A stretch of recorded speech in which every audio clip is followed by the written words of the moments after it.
I'm looking forward to having a blast on a getaway with my friends, all thanks to your credit card. Suddenly, James called me. Lately, he's been returning home late, sneaking conversations on the phone with Sandra, and acting nervous around our place. It made me wonder if he had been planning something secretive all this time.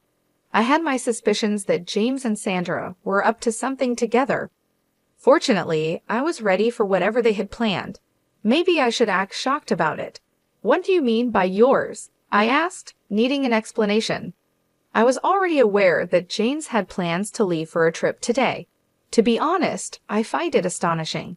If he thinks he can deceive me, I wish he had thought his plan through more carefully. I've been patient with everything up until now. However, today, I can't help but feel the need to seek revenge. I've always had a plan for revenge up my sleeve. It's high time we stand up to James and his sister after all the patience we've shown.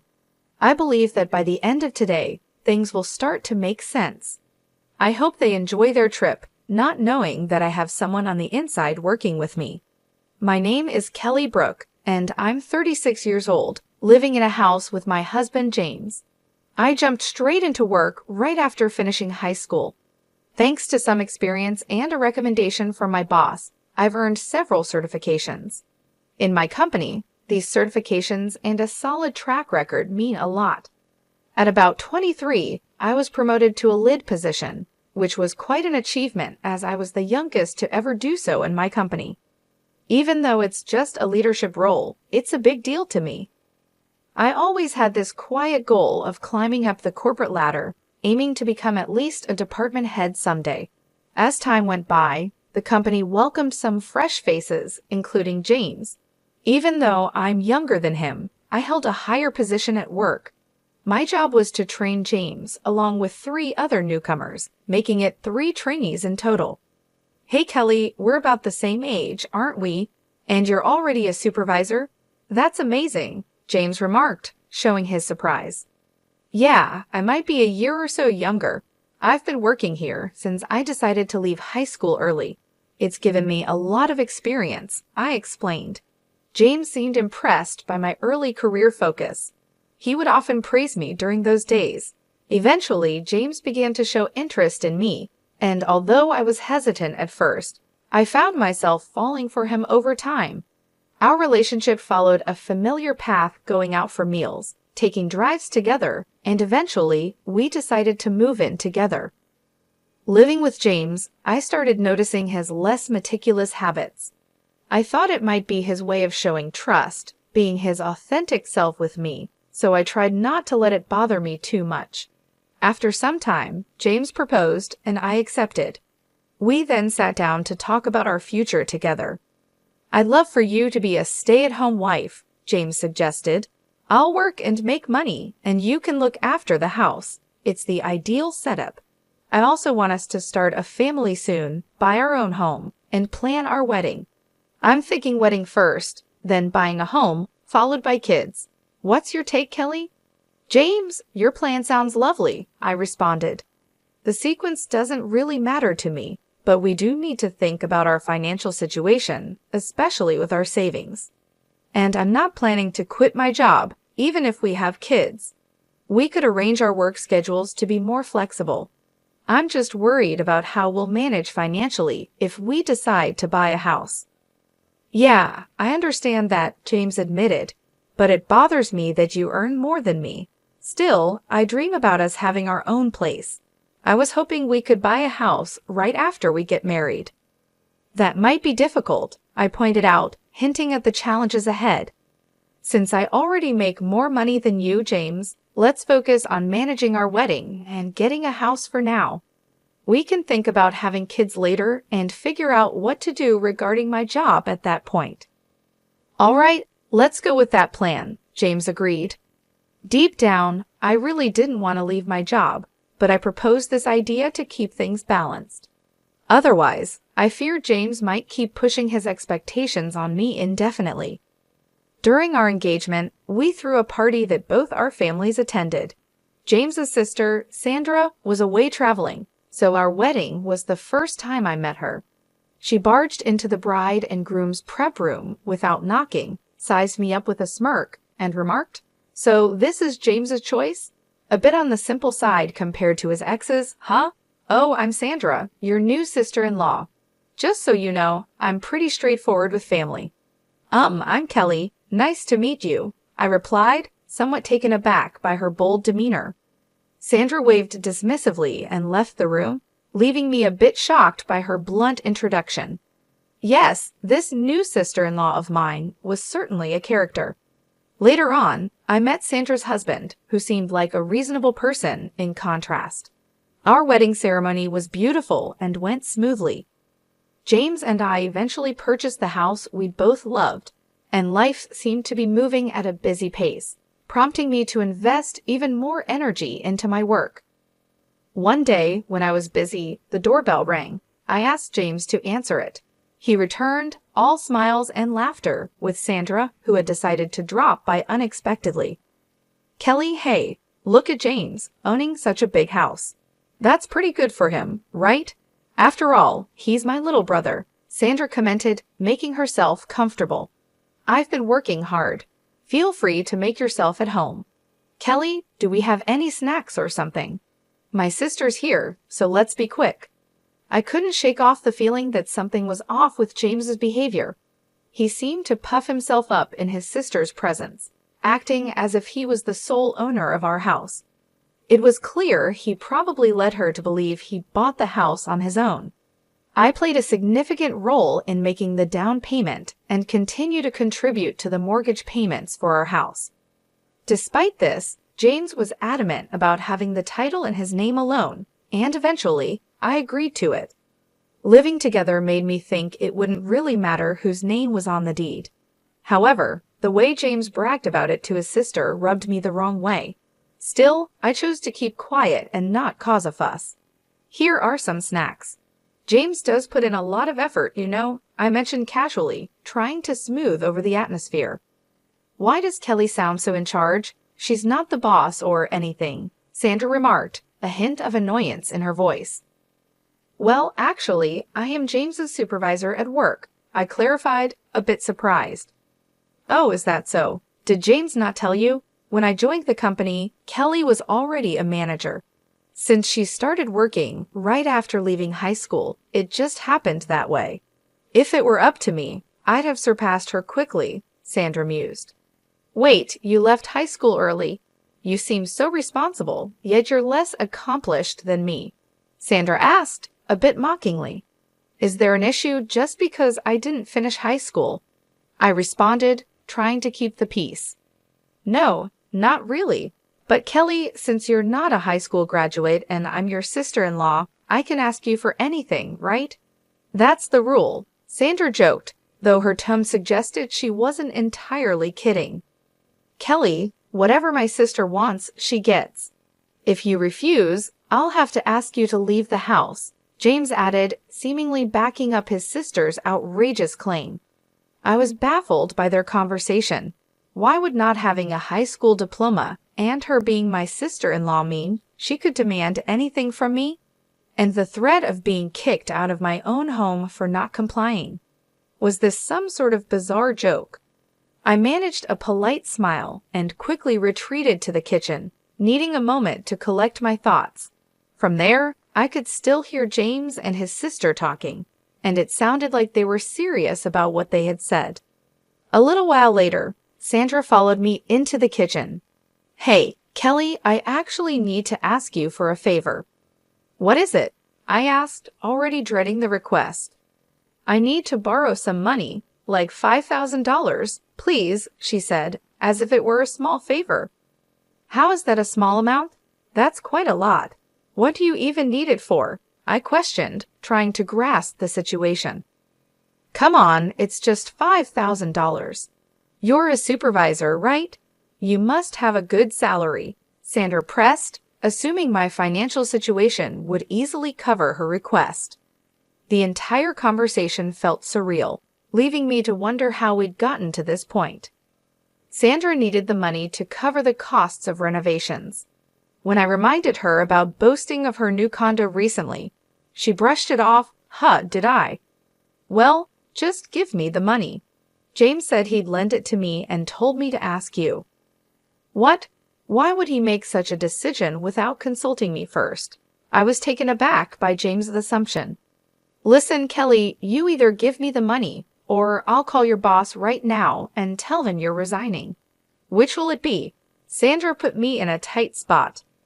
All right, Sandra, I'll lend you the money, but there's a condition, I asserted. We need to draft a promissory note. What? Even though we're family? Sandra seemed surprised. Yes, I want it in writing. So when you come to collect the money, bring a valid ID with a photo, okay? Ew, such a hassle. But fine, if you're giving me the money, I'll come over tomorrow night. Sandra reluctantly agreed. Despite the inconvenience, I knew it was crucial to get Sandra's agreement in writing. True to her word, albeit grumbling, she brought everything required the next day.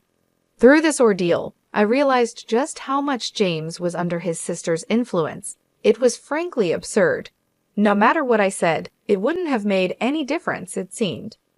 Later, I discovered Sandra spent the money on designer items, and after the initial loan, she started asking for more money without any shame.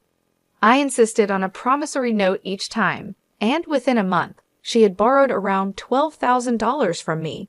Just when the situation seemed unbearable, I received an unexpected call from my boss. They wanted to promote me from a supervisor to a department manager. I was ecstatic. This was a step closer to my dream of becoming the head manager. Eager to share the great news, I rushed home to James, who had taken the day off.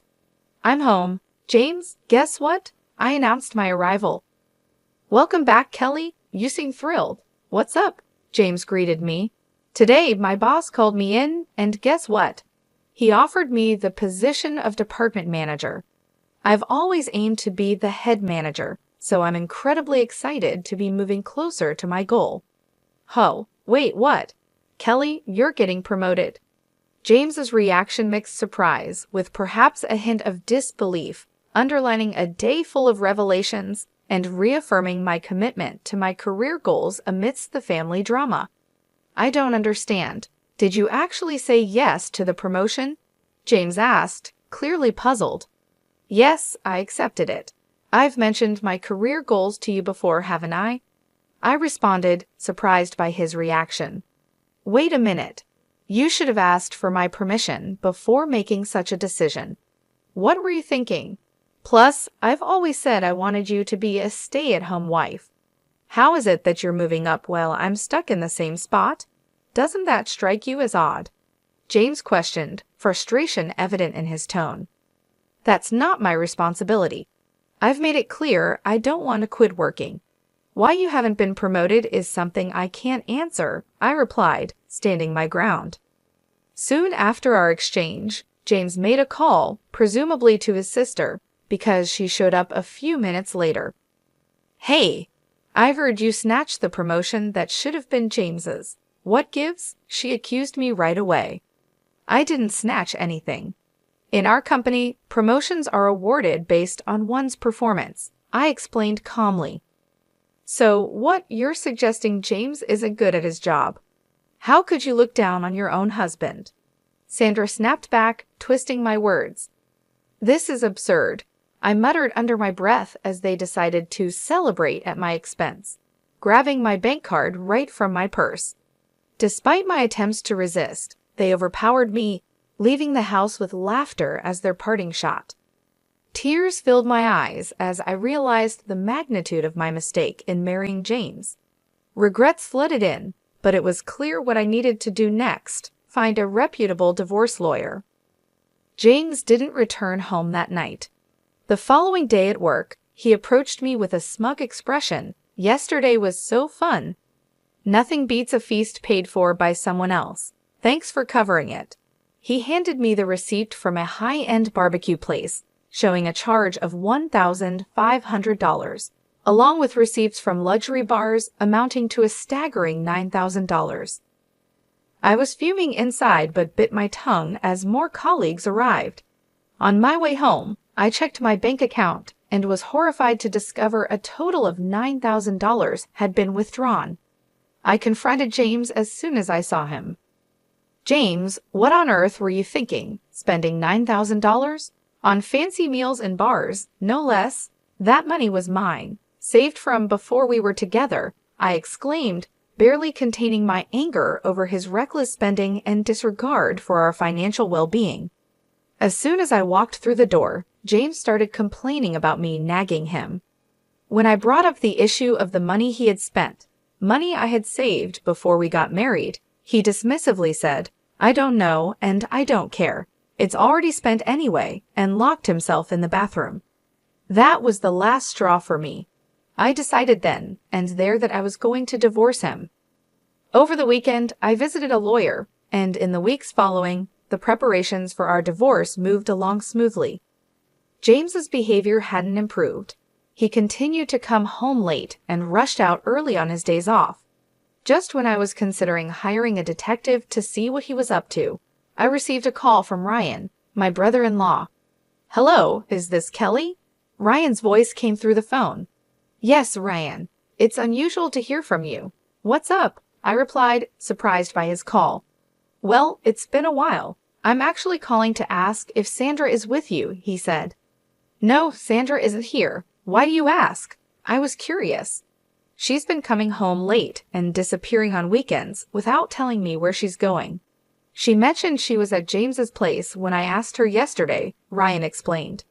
"That's interesting. James has been acting similarly. They might be going somewhere together, but frankly, it's no longer my concern," I shared, distancing myself from the situation. "Oh, and Ryan, there's something I need to tell you too," I continued, sensing an opportunity to share my experiences. Ryan was taken aback by my indifference, but urged me to continue. I told him everything about the money Sandra had borrowed from me, James's extravagant spending, and my decision to divorce James. Hearing all this, Ryan sighed deeply. "Is that so? I'm sorry about my wife. I've been at my wit's end, thinking about divorce, but haven't been able to take that step," he confessed. "Ryan, why don't you use the evidence I've gathered? It sounds like we're both dealing with similar issues. Maybe it's time to teach these reckless siblings a lesson they won't forget," I suggested, feeling a bond of mutual understanding forming between us. "Yeah, let's work on this together," Ryan agreed, a note of determination in his voice. Then he mentioned something intriguing. Sandra had been pushing him to take a long vacation, and he had noticed travel brochures on their vanity. Curious, I decided to investigate a shelf in our house that James always kept off limits. To my astonishment, I found travel brochures and club cards hidden there. It all made sense now. They were planning a trip without us knowing. "Ryan, I think they're definitely planning a trip. I just found evidence of it," I informed him, both of us realizing the depth of our partner's deceit.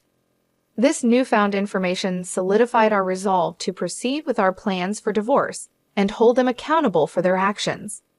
I stumbled upon some travel brochures hidden away, sparking an idea. As I shared my plan with Ryan over the phone, he couldn't help but laugh and agreed to play along.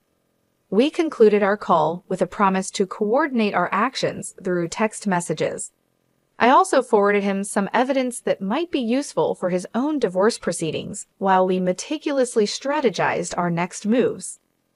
3 weeks later, just as the sun was rising, James left our house, a plan I was privy to thanks to a heads-up from Ryan the previous day. A few hours into his adventure, James called me, boasting about how he was going to enjoy a trip using my credit card with Sandra and their friends. His late nights and secretive phone calls had already aroused my suspicion that they were plotting something. Fortunately, I was ready for their games. Feigning surprise, I asked him to clarify. With a smirk in his voice, James revealed that they had been planning this trip for a long time and viewed Ryan as a safety net in case their plan fell through. They thought I was becoming too confident and decided it was time to teach me a lesson, as he put it. James's words were meant to belittle me, suggesting I couldn't stand up to their manipulations. But I was beyond feeling hurt or angry. I felt nothing at all. I questioned James about his earlier comment regarding my debit card, playing along with his illusion of victory. Confused, James insisted he had taken my card, but I calmly informed him that my card was still with me in my wallet. There was a moment of silence before he stuttered, questioning what card he had bragged about using. I revealed, much to his shock, that he had mistakenly taken an old gym membership card of mine. It matched my debit card in color and size. Realization dawned on James as he confirmed it did say Fitness Club on the card, and he began to question his mistake, wondering if he had mixed up the cards. Amidst this confusion, Ryan, who had been listening in on speakerphone, couldn't contain his amusement. James's grand plan to splurge on my dime had crumbled over a simple mix-up with a gym card. This blunder not only foiled their extravagant scheme, but also marked the beginning of their comeuppance, with Ryan and I ready to move forward with our plans, strengthened by the absurdity of their mistake. James was adamant he had seen his debit card, but his plan had fallen apart. "Ah, so this was Sandra and your scheme," he lamented, realizing he had been outsmarted. "I'm so disappointed. Actually, last night, I swapped your debit card with the gym membership card. It seems you didn't bother to check this morning and just took off with it," I revealed, enjoying the turn of events. What? What are you playing at?" James was clearly frustrated. "No, I should be asking you that. Tough break, huh? Don't get too full of yourself just because you're my stepbrother. Got it?" I countered, not letting him intimidate me. James tried to brush it off. "You'll see. We have gifts for you both when we return." "You think you can bribe us? I won't accept anything but cash," he bluffed. "We'll see about that.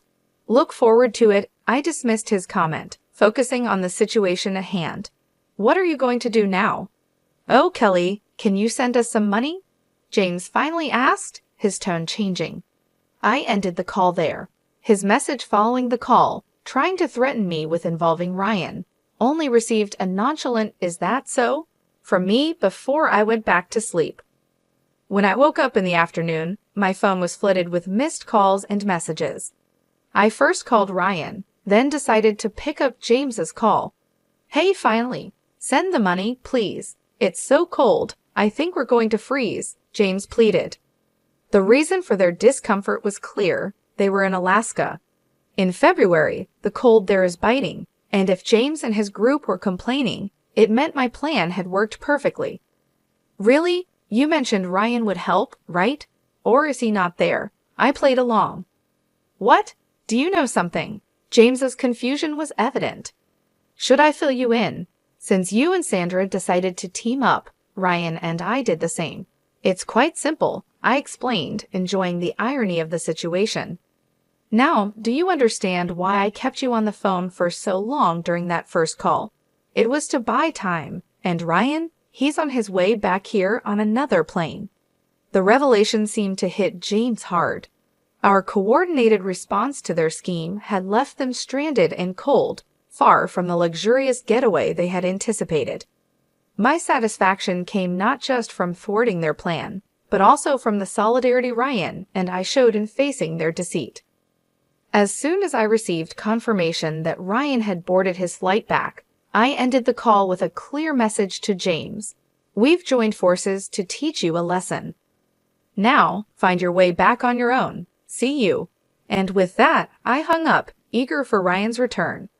I took this time to call my lawyer, setting up what would be our final meeting about the divorce before James and his companions could make their way back. I anticipated a confrontation upon their return and wanted to be fully prepared. Just a few hours later, as predicted, James and his entourage arrived, bursting with indignation. "Kelly, what the hell? You better be ready to move out. Ryan sided with you, hasn't he? Why do you return before us? This is unbelievable. You think I'm okay with this? Apologize now." "Shut it and sit down," Ryan intervened, his usually calm voice now booming, commanding James and his friend to sit immediately. They complied, shocked into silence by Ryan's authority. Our lawyer wasted no time, distributing his business cards to James and his friend, who looked utterly confused as they accepted them. Without further ado, Ryan and I presented them with a stack of papers. Their confusion turned to shock as they skimmed the documents, their complexions draining of color. "Wait, This talks about dividing property. You're not suggesting a divorce, are you? James stammered, disbelief coloring his tone. It's on mine, too. A divorce? What did I even do? This has to be a joke, right? James's friend echoed his disbelief, looking from one to the other for confirmation. Yeah, right, Ryan responded, his tone final. I'm heading home. I've had enough. I've been recording your daily tantrums for a while now, including that call you made during your so-called vacation, James. You really don't see the problem with your behavior, do you? I can't keep living like this. Wait, are you serious? James's voice was tinged with a sudden realization of the gravity of the situation as the reality of impending divorces began to sink in. The tables had turned entirely, with Ryan and I standing united, ready to move forward from the chaos they had created. I mentioned it before, didn't I? I want half of the down payment we made on the house, plus the remainder of the mortgage, and I want back the savings you used from when I was single. I firmly stated my demands to James. Turning to Sandra, I continued, and you, Sandra, you're going to repay me for the money you borrowed and the additional amounts you withdrew from my savings along with James, right? Sandra tried to deflect. Wait, James was the one who bought the house, and I never borrowed or spent any of that money. You're making false accusations. Sandra, please review the documents. There's a promissory note outlining exactly how much you owe, I pointed out, undeterred. No way. I don't know anything about this. Without proof, I'll just dismiss this as useless, she retorted, attempting to downplay the seriousness of the evidence. Both James and Sandra acted rashly in response. James crushed the recorder under his foot, and Sandra ripped the paper to shreds, both wearing smug looks of defiance. Look here, James, destroying that recorder changes nothing. The data's still saved on my computer, and Sandra, that document you destroyed wasn't the original. You've accomplished nothing, I calmly explained, revealing their efforts to be futile. What the hell are you three even trying to do? James's frustration was evident. Oops, was my simple reply, highlighting their lack of foresight. To Sandra, I also have a claim against you for all the savings you squandered, not to mention the cozy time you spent with that guy at the bar, I added, revealing more of their misdeeds. Faced with the reality of their actions and the legal repercussions, both James and Sandra started to break down, tears streaming down their faces. The financial reckoning was harsh but fair. For James, the total came to $135,000, $8,000 for emotional damages, $100,000 for the house's down payment, and $15,000 for miscellaneous expenses. Additionally, there was an upcoming loan repayment of $4,000. Sandra's bill amounted to $35,000, which included $11,000 for miscellaneous expenses and $31,000 for the loan she had acknowledged with the promissory note. As for Ryan's claims against Sandra, given her intentional distress and frivolous spending, the total was $135,000, $55,000 for emotional damages, and $80,000 for miscellaneous expenses, all calculated without dividing any assets like condos. This stark financial and emotional toll underscored the consequences of their actions, serving as a potent reminder of accountability and the importance of integrity in relationships. After the fallout, I half expected James and Sandra to attempt suing us, given their track record. However, our sharp attorney had already anticipated such moves, including a clause in the settlement paperwork essentially saying, if you try to sue, you'll surely lose. No one will represent you, and it'll only cost you more. Focus on your repayments instead. With that, we managed to avoid court altogether. I collected my things and left our shared home behind. Word of the whole ordeal somehow reached my workplace, leading to James being transferred to another branch, which helped put some necessary distance between us. Not long after, James reached out with a message that took me by surprise. Kelly, I miss you. Life's empty without you. Can we try again? You can focus on your career all you want. But I knew better than to fall back into that cycle. It's not going to happen. Goodbye, was my firm reply. Then came Sandra, trying to play the family card. Kelly, think it over about my brother. What if we all live together again? Maybe we just misunderstood each other. I think things could be better. My response to her was just as resolute. Sandra, it's not going to happen. I'm sorry. Goodbye. Both of them pleaded, but I stood my ground, cutting off all contact. Ryan, it turned out, received similar pleas, but also chose to ignore them. One day, passing my old house in a taxi, I noticed a for sale sign out front, with the settlement paid in full and all communications cut. I had no clue how James and Sandra were faring, nor did I want to know. As for me, I've moved on and up literally. I bought a condo and settled into my new life. Work has been fantastic, and I was recently promoted to regional director, a role I've long aspired to. Ryan and I have also grown closer, finding comfort and compatibility in each other's company. We've gone out a few times, discovering a surprising ease in our interactions. Life has vastly improved post-divorce, confirming my decision was the right one. As for what's developed between Ryan and me, well, that's a tale for another day.